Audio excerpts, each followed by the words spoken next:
Praise the lord. ఈ రోజు దేవుని జీవవాక్యం మత్తయి సువార్త 15వ అధ్యాయము 28వ వచనం.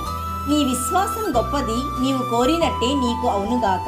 Matthew chapter 15 verse 28. Great is your faith, be it done for you as you decide. ఇక్కడ ఒక కనాను స్త్రీ యొక్క పాపకు దయ్యం పట్టింది. అప్పుడు ఆమె యేసయ్య గురించి వినింది.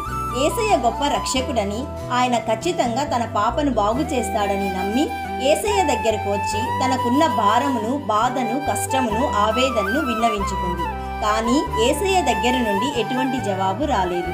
అయినప్పటికీ ఆ స్త్రీ యేసయ్య మీద ఉన్న విశ్వాసం త్రోసివేయలేదు, విడిచిపెట్టలేదు. ఆ కనాను స్త్రీ యొక్క విశ్వాసం చూసి యేసయ్య అంటున్నాడు, అమ్మా, నీ విశ్వాసం గొప్పది, నీవు కోరినట్టే నీ పాపకి స్వస్థత జరిగింది అని ఇంకా ఆ స్త్రీకున్న విశ్వాసాన్ని హెచ్చించాడు. ప్రియ సహోదరి సహోదరుడా, ఈ రోజు యేసయ్య మీద నీకున్న విశ్వాసం గొప్పది. అయితే నీకున్న టెన్షన్స్కి, సమస్యలకి, కుటుంబంలో ఉన్న ఆర్థిక పరిస్థితులకి, రోగాలకి ప్రార్థనలో విసిగిపోయి నీకున్న విశ్వాసాన్ని విడిచిపెట్టాలనిపిస్తుందా? అయినా సరే నీవు యేసయ్య మీద ఉన్న విశ్వాసం విడిచిపెట్టవద్దు. విశ్వాసం లేకుండా దేవుడికి ఇష్టుడై ఉండుట అసాధ్యం. కాబట్టి నీలో విశ్వాసం ఉంటే అది నీ బిడ్డలకు దీవెన, నీ కుటుంబానికి దీవెన, నీ తరతరాలకు దీవెనకరంగా మారుతుంది. యేసయ్య యందు విశ్వాసం ఉంచువాడు ఏ మాత్రమును సిగ్గుపడడు, కలవరపడడు.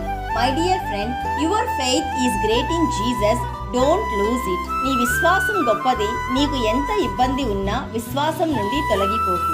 ఈ వాగ్దానం నీ జీవితంలో నెరవేరాలని మేము ప్రార్థిస్తున్నాము. నమ్మిన వారందరూ ప్రార్థనలో ఏకీభవించండి.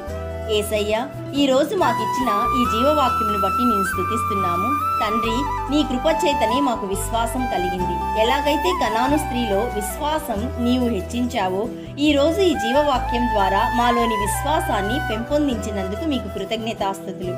ఈ రోజు జీవవాక్యం వింటున్న ప్రతి ఒక్కరూ విశ్వాసంలో కొనసాగించబడాలని, ఈ విశ్వాసం నిత్య జీవ రాజ్యానికి చేరేంత వరకు మాలో ఉండాలని విశ్వాసమునకు కర్తయు దాని కొనసాగించువాడైన యేసయ్య నామంలో అడిగి వేడుకొంచున్నాము తండ్రి. ఆమెన్. God bless you.